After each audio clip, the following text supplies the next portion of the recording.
May problema siya, Nay. Umiiyak siya eh. Opo. Meron Ngayon siyang na naman lang dinadala. siya umiyak. Meron siyang dinadalang problema.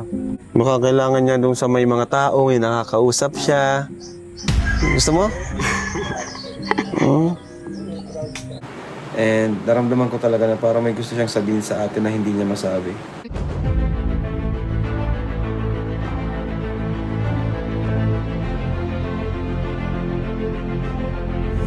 Ayun, shoutout guys, muli po, welcome to my YouTube channel. Ito po si Kuya July, ang inyong katugang, ang inyong kalingap na muling babati po sa inyong magandang araw, magandang gabi.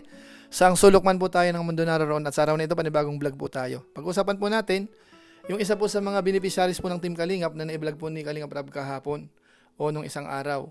Ito ho ay patungkol po kay Andrea na kung saan sa pagkakakilala po natin sa kanya, siya ho ay napaka-hinhin, mabait. Kaso nga lang ho doon sa latest vlog, parang siya po ay balisang-balisa. Hindi makausap po ng maayos, umiiyak at parang may kinatatakutan. At dahil po dyan, meron pong balak si Kalingap Rob para matulungan po ito. Ano nga ba ang nangyari kay Andrea? Makabayan po natin. Pag-usapan po natin yan maya-maya ng konti. Pero bago po yun, konting paalala po si Kuya July. Baka sakaling meron po ditong hindi nakasubscribe sa ating YouTube channel, huwag natin kalimutan. July Paunil, tapos pakipindot lang po yung notification bell button para lagi po tayong updated sa aking mga video upload. Tapos yung ating Facebook page po, July Paunil 2.0, pwede po nating i-follow at saka po pwede po nating i-like. So maraming salamat po at wag po nating kakalimutan din sina Kuya Bal Santos Matubang, Kalingap Rob. Pakisuportahan po ang kanilang YouTube channel at pwede po nating isama yung mga Lingap partners. So maraming salamat po sa inyong lahat. Ngayon tuloy na po tayo, pag-usapan na po natin itong vlog po ni Kalingap Rob kahapon, patungkol nga po sa isa sa mga beneficiaries po na walang iba kung hindi po si Andrea. At nakapagtataka ho yung kanyang kalagayan. Talagang magugulat po tayo. Ramdam ho natin na siya ho ay may kinatatakutan, may gustong sabihin na hindi po masabi. At maligalig po parang balisang-balisa po talaga siya. Ano nga ba ang nasa likod po niyan mga kabayan po natin? Alam niyo po sa inyong kaalaman lang po nung ibang mga hindi siya nasubaybayan noon, si Andrea ho, noong mga unang vlog ni Kalingap Rob ay talagang maganda po yan, mahinhin, malumanay magsalita, at maayos pong kausap. Na-entertain po si Kalingap Rob, may mga sinasabi po siyang maganda, at normal na normal mga kabayan po natin. Panoorin po natin yung part na yan. Grabe, ang ganda ni Andrea, guys. Ganda, oh. Parang hindi siya to, ah. Ganda niya lalo pag naayusan. At ang pinakamaganda dito, alam niyo kung ano? Andrea with honors. 91% ang average. Grabe, ang galing. Kaarawan mo, anong gusto mong, anong panalangin mo kay Lord? Marami po pong blessings na dumating po. At kaligtasan po ng namin po. Ako na, kuya. Namin po nila mama. Safety dito lalo dito sa bahay niya, no? Ayan. At syempre, mula naman sa akin, kay Kuya Rob, bibigyan kita ng tumataginting na 8,000 pesos.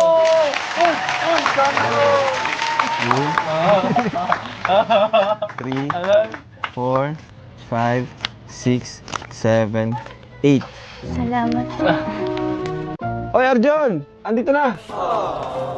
Ay, thank you. Oh, kape. Arjon, oh. Kape. Kapiling ka. So yun mga kabayan po natin, iyan po si Andrea po noon. Pero sa inyong kaalaman po sa ngayon, doon po sa latest vlog po ni Kalingap Rob sa kanya, ito na po ang kanyang kalagayan. Bro, depression. Nay, upo ka na. Nakaaral. Upo ka na. Kaya nga nahay pa yan . Andrea, diyan ka lang, Andrea. Upo lang, sabi. Ano nangyari po, Nay, sa kanya? Ba't bigla po nagkaganyan?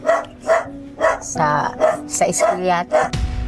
Kaya pala sabi nung ni Kuya, yung tiyo niya ba yun? Hindi niya muna inano sa social media. Buti ngayon, Nay, nagpahig na po kayo na ma-vlog namin. Bakit po na... Ito naman po kayo at para makita din po ninyo yun. para mawala na yung mga katanungan. Kasi ang dami naghahanap din po sa kanya. Ang daming mga haka-haka. Siya po. Kawawa naman si Andrea. Lapit mo, Krista. Bro, okay.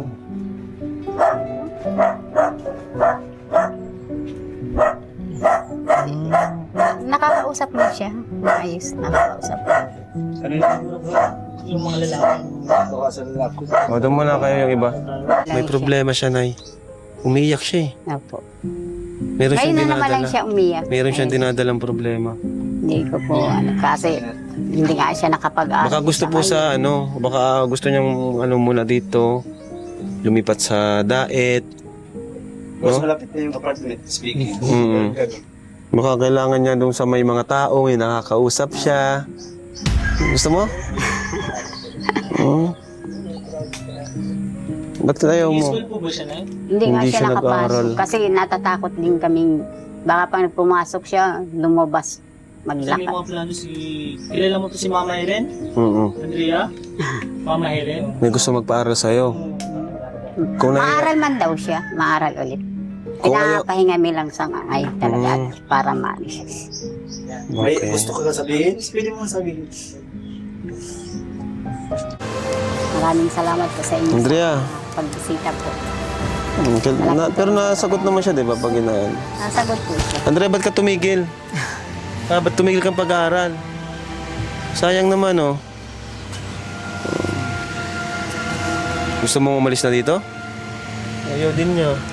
Ayaw mo umalis dito? Bakit? Ba't? Grabe. Oo. Kaya nga minsan Gusto tinatanong, mo anong pakali? nakikita niya? Wala naman. May nakikita ka? Grabe. Wala man daw. Mahirap talaga. Hindi natin mapipilit. Mahirap naman pilitin kung ayaw magsalita. Siya po. Ang makakatulong lang talaga yun ay kayo po, yung mga malalapit sa kanya. Ikaw na, huwag mong iwan po siya, no? Ay, hindi ko po siya iniiwan. Tapos pa-check up niyo po. Napatingnan ko po talaga siya sa bed. So ayun mga kabayan po natin, iyan na po si Andrea po sa ngayon, na kung saan ho, si Kalinga Prab, yung mga kanya mga kasamahan, ay gulat na gulat. Bagamat ito po, baka sabihin ng iba, bakit ngayon lang na-vlog uli ni Kalinga Prab? May mga pagkakataon po dyan na dapat po naka-schedule na siyang puntahan. Kaso nga lang ho, yung mga kamag-anak niya, yung kasamaan sa bahay, nakiusap na wag muna kasi nga po may pinagdadaanan. Pero dyan po sa vlog na yan, bago nila pinuntahan yan, pumayag na po yung kamag-anak o kaya itong close family po ni Andrea. Kaya po yan na vlog. Kaya wag po natin isusumbat na bakit ngayon lang. May pinagdadaanan po mga kabayan po natin. At ang mahalaga po dito, at least napuntahan po ni Kalinga Prab, na ito nga po nakita natin, nakakaawa ho. So ano nga ba ang nangyari po sa kanya? Dahil kung titingnan po natin, parang may kinatatakutan ho. Nababalisa po siya, lumilingon-lingon at naiiyak. Ibig sabihin ho, merong bagay siyang naiisip na masakit sa kanyang kalooban. Kaya po siya naiiyak. Ano nga ba yun mga kabayan po natin? Ano po sa palagay po ninyo? Pwede nyo pong i-comment. Bagamat para sa akin ho, kung ako po mag-a-analyze, parang meron hong nangyaring hindi maganda sa kanya. Ano ho? Bagamat dyan po sa vlog na yan, sinasabi, sa school daw, parang merong nambubuli o kaya may mga messages po sa chat.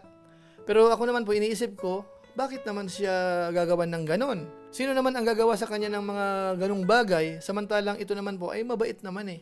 Kapag nagsalita, malumanay. Alam mo naman ho na mabait naman po siya. So sino naman po ang mambubuli sa kanya? Sino ang magagalit sa kanya? Sino ang mambabas sa kanya mga kabayan po natin? Kaya para sa akin po parang hindi ko maiaalis na baka may nangyaring hindi maganda po sa kanya. Ano po, hindi kaya tinakot lang siya o kaya ginawan siya ng hindi maganda at kung ano-ano pa mga kabayan po natin. Although ayaw ko pong isipin yung bagay na pinakamalala na ginagawa po sa mga babae o kababaihan kaya po sila nadidepress ho talaga ng husto. Ayaw ko pong isipin yon kasi wala naman po tayong matibay na ebidensya.